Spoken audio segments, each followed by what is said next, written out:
Hello students, welcome back to NSM classes. मैं हूं आपका मेंटोर नदीम सैफी और आज हम स्टार्ट करेंगे एक्सरसाइज 6.1 चैप्टर नंबर 6 क्लास 10।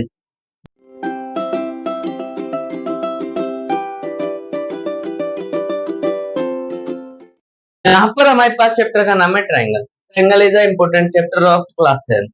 यहाँ बोर्ड के लिए ये काफी इंपोर्टेंट हो जाता है चैप्टर, क्योंकि ट्रायंगल के बारे में हमें क्लास 9 में भी पढ़ाया गया था। वहां पर हमारे पास क्या पढ़ाया गया था? कॉन्ग्रुएंसी को पढ़ाया गया था, कॉन्ग्रुएंट ट्रायंगल करना पढ़ाया गया था। तो कॉन्ग्रुएंसी का मतलब क्या होता है? सेम शेप और सेम साइज। अगर शेप सेम है और साइज भी सेम है तो वो क्या होगा? कॉन्ग्रुएंट होगा ट्रायंगल। बट सिमिलरिटीज में क्या होता है? सिमिलरिटी में होता है same shape but different size. Size अगर डिफरेंट होता है, एक प्रोपोर्शनल रेशियो में होता है, तो वो क्या होगा? हमारे पास सिमिलर होगा। जैसे एग्जांपल के लिए देख लेते हैं, एक हमारे पास ये ट्रायंगल है और एक हमारे पास एक और ये ट्रायंगल है। ये हमारे पास ऐसा ट्रायंगल है, ठीक है। ये दो ट्रायंगल्स दे रखे हैं, ये आपस में क्या होंगे? सिमिलर होंगे, क्योंकि ये क्या है? एक चलो देख लेते हैं और ये मान लेते हैं 2 4 6 मान लेते हैं, तो यहाँ पर 4 8 और 12 मान लेते हैं। अगर ये प्रोपोर्शनल रेशियो में है, प्रोपोर्शनल रेशियो का मतलब क्या होता है? 2/4, 4/8 और 6/12। अगर इनको काटेंगे तो हमारे पास रेशियो क्या आएगा? बराबर आएगा। तो अगर हमारे पास कोई भी चीज प्रोपोर्शनल रेशियो में है तो वो हमारा क्या होगा? सिमिलर फिगर माना जाएगा। बट इस बात का ध्यान रखना, अगर प्रोपोर्शनल रेशियो में नहीं आती है कोई भी साइज तो वो हमारा सिमिलर ट्रायंगल नहीं होगा। इस बात का भी हमें विशेष रूप से याद रख के चलना है। यहाँ पर छोटी छोटी चीजें, हमें जो छोटी छोटी चीजों से हमें मिल के बनाना है, यहाँ पर इस चैप्टर का बेस पढ़ाया जा रहा है। सिर्फ हमको इन छोटी छोटी चीजों को, छोटी छोटी कमियों को पकड़ पकड़ के इस चैप्टर को ढंग से करना है। यहाँ पर बस हमको सिमिलरिटी समझ लेनी है। अगर सिमिलरिटी हमें मालूम पड़ जाती है तो हम इस चैप्टर को बड़े आसानी से कर सकते हैं। यहाँ पर सिमिलरिटीज का मतलब सबको समझ में आ रहा होगा। Same shape but different size, और साइज भी किसमें होना चाहिए? प्रोपोर्शनल रेशियो में होना चाहिए।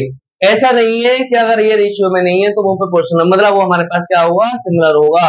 ऐसा कुछ नहीं है। सिमिलर जब होगा जब उसके रेशियो बराबर होंगे, ठीक है। इस बात का ध्यान रखेंगे। अगर कोई भी ट्रायंगल सिमिलर हो जाता है तो उसके सारे एंगल्स क्या होते हैं? इक्वल होते हैं। बट उसकी जो साइज होता है, मतलब शेप जो होती है, मतलब इसकी जो साइड्स होती है, वो हमारी क्या होती है? प्रोपोर्शनल रेशियो में होती है। इस बात का ध्यान रखेंगे हम। जैसे मानो एक और एग्जांपल ले लेते हैं। जैसे मानो एक हमारे पास ये है, स्क्वायर है, और एक हमारे पास, इसे रहने देते हैं, एक हमारे पास ये सर्कल है। उसने बोला है क्या ये दोनों सिमिलर हैं? क्या ये दोनों सिमिलर हैं? ये दोनों सिमिलर नहीं है, क्योंकि इनका शेप सेम नहीं है। अगर सेम शेप है तो वो क्या होगा? हमारे पास सिमिलर ट्रायंगल माना जाएगा। अगर सिमिलर सेम शेप नहीं है, मतलब एक जैसे नहीं दिख रहे, तो हम लोग वो सिमिलर नहीं है। पहली बात तो यहीं पे खत्म कर देना टॉपिक को। दूसरी बात ये है कि उनका जो रेशियो है वो इक्वल आना चाहिए, रेशियो हमारा बराबर आना चाहिए, तभी वो सिमिलर माना जाएगा। जैसे मानते हैं एक और, जैसे मानो है कि हमारे पास ट्रायंगल है और एक हमारे पास ये ट्रायंगल है, ठीक है। इसकी 1 2 3 साइड ले ली और इसकी 9 12 और 15 ले ली।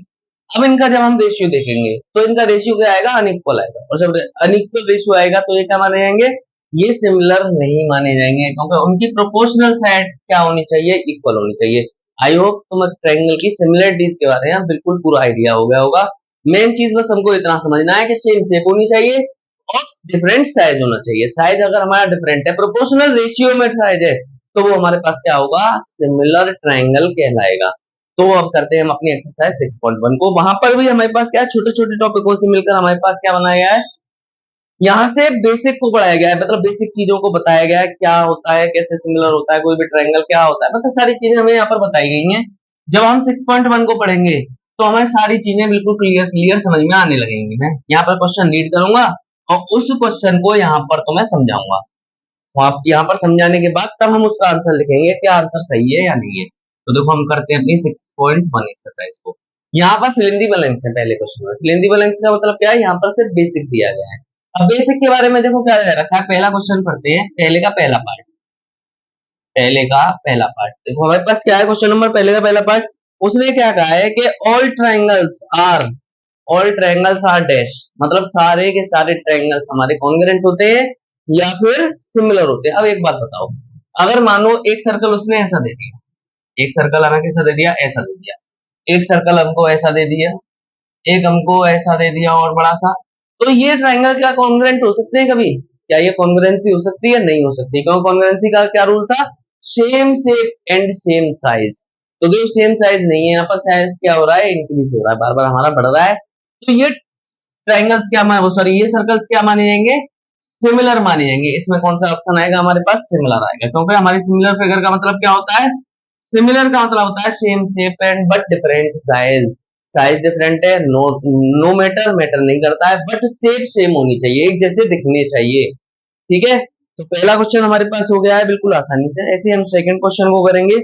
हमारे पास क्या कह रहा है वो, ऑल स्क्वायर्स आर, मतलब सारे के सारे स्क्वायर जो है, सेकंड पार्ट में क्या कह रहा है कि सारे स्क्वायर जो है वो हमारे पास क्या होंगे, सिमिलर होंगे या कॉन्ग्रुएंट होंगे। देखो बिल्कुल सेम क्वेश्चन है, जैसे हमारे पास ऑल सर्कल्स हमारे सेम नहीं हुए। अब देखो एक स्क्वायर ऐसा हो गया, एक ऐसा हो गया, एक मानो ऐसा बन गया। अब ये क्या हमारे पास कॉन्ग्रुएंस होंगे, कॉन्ग्रुएंस नहीं होंगे, क्योंकि कॉन्ग्रुएंस का रूल क्या होता है कि ऑल साइड्स मतलब शेप और साइज क्या होनी चाहिए, सेम होनी चाहिए। लेकिन सिमिलरिटी का क्या रूल होता है, same shape but different size, different size होता है, तो वो क्या होगा हमारे पास, सिमिलर माना जाएगा। तो इसका भी आंसर हमारे पास क्या होने वाला है, सिमिलर होने वाला है। तो सेकंड पार्ट का आंसर हमारे पास क्या आ गया स्टूडेंट्स, हमारे पास सेकंड का आंसर आ गया सिमिलर। तो ये हमारे पास सिमिलर आ गया। आते हैं यहाँ से थर्ड क्वेश्चन क्या है, all all triangle are similar. कौन से ट्रायंगल, सिमिलर ट्रायंगल हमारे पास क्या हो सकते हैं, इनमें से कौन सा सिमिलर ट्रायंगल हमारा, मतलब इक्विलेटरल ट्रायंगल हमारा सिमिलर हो सकते हैं सभी, या फिर हमारे आइसोसेलेस ट्रायंगल सभी हमारे सिमिलर हो सकते हैं। तो देखो हमारे पास ये क्या है, इक्विलेटरल ट्रायंगल का मतलब क्या होता है, तीनों साइड इक्वल होना। अब मानो एक हमारे पास एक ये ट्रायंगल है जिसकी तीनों साइड क्या है हमारे पास इक्वल्स हैं, एक ये ट्रायंगल है, एक ये ट्रायंगल है, इन सबकी इक्वल साइड्स हैं, तो यही तो हमारे पास सिमिलर होंगे, आइसोसेलेस नहीं हो सकते। तो इसका आंसर क्या आएगा, सिमिलर, मतलब थर्ड पार्ट का आंसर आएगा इक्वलेटरल। तो इक्वलेटरल ट्रायंगल क्या हो सकते हैं हमारे पास, सिमिलर हो सकते हैं। अब क्यों हो सकते हैं, देखो इसका रीजन समझाता हूँ। अब आइसोसेलेस ट्रायंगल है, उसमें टू साइड्स इक्वल होती हैं, तो दो साइड कोई भी, जैसे मानो हमारे पास एक ये वाला ट्रायंगल है और एक हमारे पास ये वाला ट्रायंगल है। अब इसकी दो साइड हमारे पास इक्वल है और इसकी दो साइड हमारे पास अलग अलग दे दी। अब इनका रेशियो इक्वल नहीं होगा ना, अगर रेशियो इक्वल नहीं होगा तो ये सिमिलर भी नहीं होंगे।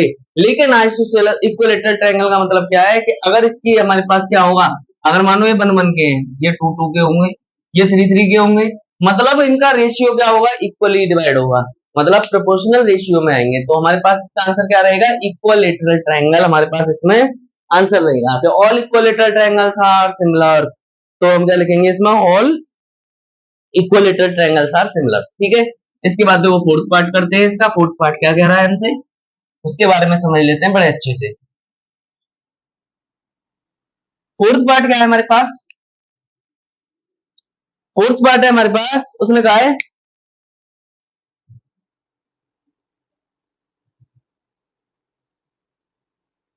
अरे उसने ये कहा है हमसे कि कोई भी हमारे पास कुछ भी दो है, मतलब दो हमारे पास इक्विलेटरल्स, वो क्वाड्रिलेटरल्स हैं, अगर दो क्वाड्रिलेटरल्स हैं और वो आपस में सिमिलर हैं, अगर सिमिलर हैं तो उनके जो हमारे पास एंगल्स होंगे वो क्या होंगे, इक्वल होंगे या फिर प्रोपोर्शनल रेशियो में होंगे। तो देखो मैंने अभी अभी बताया था कि कोई भी हमारे पास सिमिलर फिगर है तो उसके ऑल एंगल्स आर इक्वल। तो क्या लिखेंगे, ऑल एंगल्स क्या होंगे, इक्वल होंगे, और उसकी साइड क्या होंगी, प्रोपोर्शनल रेशियो में होगी। अभी अभी मैंने बताया था बिल्कुल थोड़ी देर पहले ही, और वही क्वेश्चन हमारे पास इसने रख दिया है। तो इसका आंसर क्या रहेगा कि जितने भी सिमिलर फिगर होते हैं उनके सारे एंगल्स क्या होते हैं, इक्वल होते हैं, बट डिफरेंट साइज, साइज की वजह से क्या हो जाएगा, जो रेशियो होगा उनकी साइड का वो प्रोपोर्शनल होगा, मतलब हमारा एक अपॉन में इक्वली आएगा। समझ में आ गया होगा ये क्वेश्चन तुम्हारे। इसके बाद चलते हैं अपने क्वेश्चन नंबर सेकंड पर। इसका फटाफट से एक स्क्रीनशॉट ले लेते हैं, फिर अपना क्वेश्चन नंबर सेकंड करते हैं क्या है हमारे पास।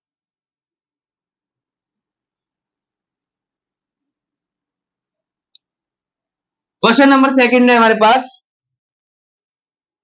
हमें टू एग्जांपल देने हैं, मतलब सिमिलर फिगर के। तो देखो हम क्या कर रहे हैं, सेकंड का फर्स्ट पार्ट का टू सिमिलर फिगर के हमें एग्जांपल, टू एग्जांपल्स दे रहे हैं। जैसे मानो एक हमारे पास एक ये स्क्वायर है और एक हमारे पास ये स्क्वायर है, ये पहला हो गया हमारा सिमिलर फिगर है। और इसका सेकंड एग्जांपल मान लीजिए, एक ये हमारे पास सर्कल है और एक हमारे पास ये सर्कल है, ये भी हमारे पास क्या है, सिमिलर है। ये इसके आंसर। तो तुम और कुछ भी लिख सकते हो, वो तुम्हारी इच्छा है, यहाँ पर ट्रायंगल्स भी बना सकते हो या फिर कुछ भी बना सकते हो, वो तुम्हारे ऊपर रहा। सिमिलर फिगर अगर तुम्हारा टॉपिक क्लियर है, सिमिलर नॉन सिमिलर, तो तुम आसानी से क्वेश्चंस को कर सकते हो। एक का है उसने हमें नॉन सिमिलर का बताना है, मतलब जो सिमिलर ना हो। अब देखो, एक हमने सर्कल बना लिया, एक ट्रायंगल बना लिया, क्या ये सिमिलर हो सकते हैं? नहीं हो सकते ना। तो ये हमारा एग्जांपल हो गया किसका? नॉन सिमिलर का। ऐसे ही दूसरा पार्ट ले लेते हैं इसका, जैसे मान लो कुछ भी मान सकते हैं हम। जैसे मान लीजिए हमारे पास एक ट्रायंगल है और एक स्क्वायर है, क्या ये सिमिलर हो सकते हैं? नहीं हो सकते, क्योंकि देखो सबसे बड़ी बात क्या होती है? Same shape. शेप का होना सबसे ज्यादा जरूरी होता है। अगर सेम शेप है तो हमारे पास क्या होगी? वो सिमिलर होगा, वरना नहीं होगा। मेन चीज तो यही देख लीजिए। ये हमारे पास इसके एग्जांपल्स हो गए, इसका भी स्क्रीनशॉट ले सकते हो। फिर क्वेश्चन नंबर 3 करेंगे, जो कि हमारा इस एक्सरसाइज का सबसे लास्ट क्वेश्चन है। ये थोड़ा सा टेक्निकल क्वेश्चन है, इसमें बच्चे ज्यादातर फंस जाते हैं। और थोड़ा सा आप ध्यान से समझेंगे तो बिल्कुल कभी जिंदगी में तुम लोग नहीं फंसोगे। देखो हमारे पास क्या दे रखा है, दो डायग्राम दे रखे हैं, बना लेते हैं यहाँ पर। एक तो हमको ये पैरेललोग्राम दे रखा है, एक हमको ये पैरेललोग्राम में देख के ही लग रहा है हमको। इसको नाम दे दिया है उसने P Q R S, P Q R and S. और इसके जो प्रोपोर्शनल रेशियो है 1.5, वो सही साइड है 1.5 की है सारी की सारी। ये कैसा पैरेललोग्राम है? चलो कोई बात नहीं, कोई टेंशन नहीं। और एक हमको स्क्वायर दे रखा है, एक हमको क्या दे रखा है? स्क्वायर दे रखा है। स्क्वायर में क्या होता है? ऑल एंगल्स आर 90 डिग्री, सारे एंगल्स हमारे 90 डिग्री पर हैं। ठीक है, दो फिगर दे रखे हैं हमको। और इनका रेशियो क्या दे रखा है? 3 3 साइड्स हमको ये दे रखी हैं। अब देखो, अब हमें ये बताना है क्या ये सिमिलर है या नहीं है। अब बहुत से बच्चे क्या करेंगे, इसको सिमिलर बता देंगे। सिमिलर बताने की सबसे बड़ी कंडीशन नहीं देखेंगे, वहां पर क्या देखेंगे? वो साइड देखेंगे, 1.5 और 3, 1.5 और 3, 1.5 और 3 से मतलब क्या आएगा? इनका रेशियो बराबर आएगा। बट मेन चीज जो मैंने बताई थी, उस चीज को याद रखो, सेम शेप। क्या ये दोनों एक जैसे दिख रहे हैं? ये एक जैसे नहीं दिख रहे हैं। क्यों नहीं दिख रहे हैं? ये हमारे पास 90 डिग्री के एंगल पर है और ये हमारे पास 90 डिग्री के एंगल पर नहीं है। तो बात खत्म। सबसे पहली बात तुम्हें यही समझनी है, अगर एक जैसे दिखते हैं तो सिमिलर है, और एक जैसे नहीं दिखते हैं तो वो सिमिलर नहीं है। हमारा क्वेश्चन खत्म हो गया यहाँ पर। अगर वीडियो अच्छी लगी हो बच्चों, तो लाइक करें, कमेंट करें और ज्यादा से ज्यादा शेयर करें, सब्सक्राइब करें। Thank you students.